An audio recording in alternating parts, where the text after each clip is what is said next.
Good morning students. Today our topic is class 12 subject political science chapter number 9 globalization वैश्वीकरण।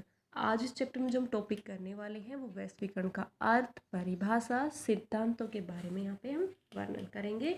तो सबसे पहले हम वैश्वीकरण के बारे में जानेंगे। तो वर्तमान समय में संचार क्रांति जो कम्युनिकेशन रिवॉल्यूशन है ने समस्त संसार की दूरियों को कम करने के लिए महत्वपूर्ण भूमिका निभाई है। इसी कारण संपूर्ण विश्व एक विश्व गांव में बदल गया है, ग्लोबल विलेज में बदल गया है। विश्व में संचार क्रांति की प्रभावशाली भूमिका के कारण एक नई विचारधारा का जन्म हुआ है जिसे वैश्वीकरण कहा गया है।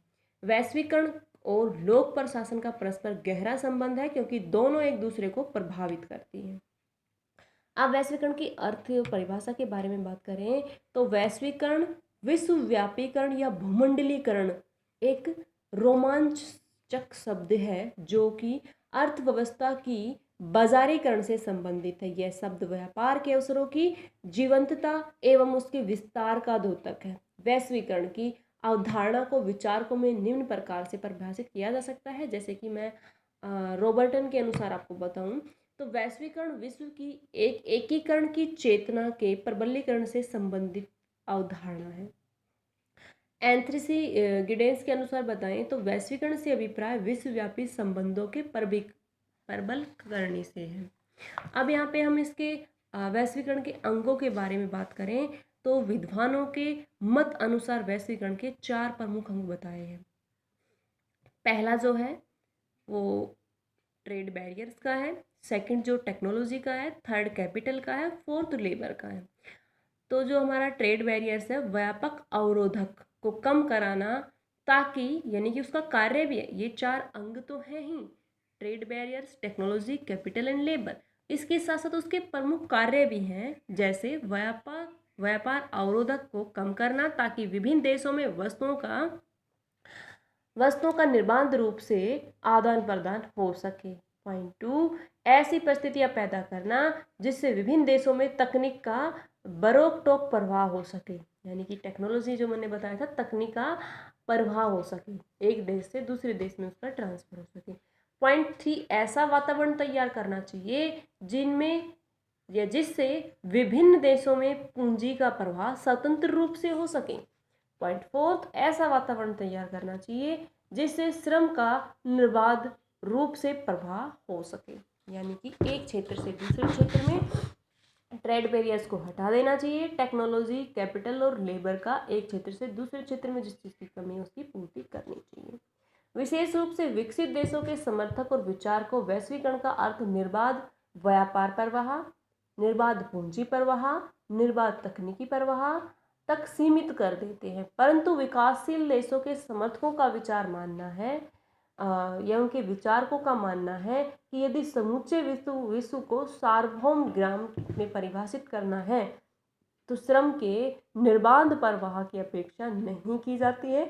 पिछड़े और विकासशील देशों में श्रम की अधिकता में उसको परिभाषित करना चाहिए, ये उनकी अधिकता है। अतः इनमें श्रम गतिशीलता को मान्यता देना आवश्यक माना गया है। यानी कि कहने का मतलब है जो यहाँ पे विकसित देश हैं वो तो यहाँ पे व्यापार प्रवाह, पूंजी प्रवाह और तकनीक प्रवाह 3 चीज़ों को बढ़ावा देते हैं, जबकि जो विकासशील देश हैं वो इन तीनों को तो बढ़ावा देते हैं, जबकि साथ साथ इनमें श्रम प्रवाह को भी बढ़ावा देते हैं। तो इसीलिए इसके प्रमुख 4 अंग बाद में माने गए हैं, क्योंकि वो विकासशील देशों के विचारकों के अनुसार है।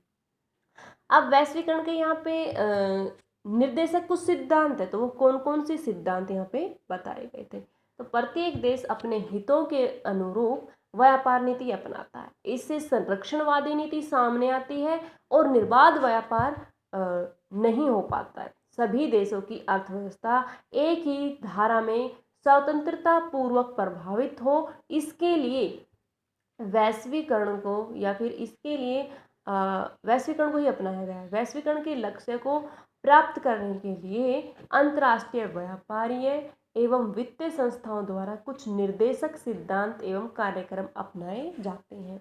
वो कौन कौन से हैं? तो पॉइंट नंबर 1 है राजकोषीय अनुशासन, पॉइंट 2 प्रत्यक्ष विदेशी निवेश को खोलना। पॉइंट 3 संस्थागत एवं रचनात्मक सुधार करना। पॉइंट 4 नीतिगत बदलाव करना। पॉइंट 5 बाजार को शक्तियों द्वारा बाजार की दरों का निर्धारण। पॉइंट 6 विनिमय की प्रक्रिया अपनाना। पॉइंट 7 स्वास्थ्य और बुनियादी क्षेत्र अधिक निवेश के लिए सरकारी खर्च में वृद्धि करना। पॉइंट 8 निजी क्षेत्र को प्रोत्साहन करना। पॉइंट 9 व्यापार का उदारीकरण करना। पॉइंट 10 कर प्रणाली में सुधार करना। पॉइंट 11 संपत्ति के अधिकार को कानूनी संरक्षण देना।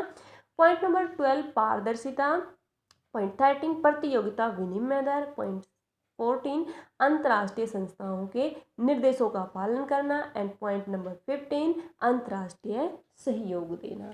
तो ये इसके मुख्य सिद्धांत थे जो कि इसमें मैंने आपको 15 पॉइंट्स बताए हैं। तो आज के लिए आपका यही क्वेश्चन होगा, वैश्वीकरण का अर्थ, परिभाषा, इसके सिद्धांत और इसके अंग। तो ये क्वेश्चन आपको कंप्लीट राइट भी करना है, साथ साथ लर्न भी करना है। Thank you students, have a good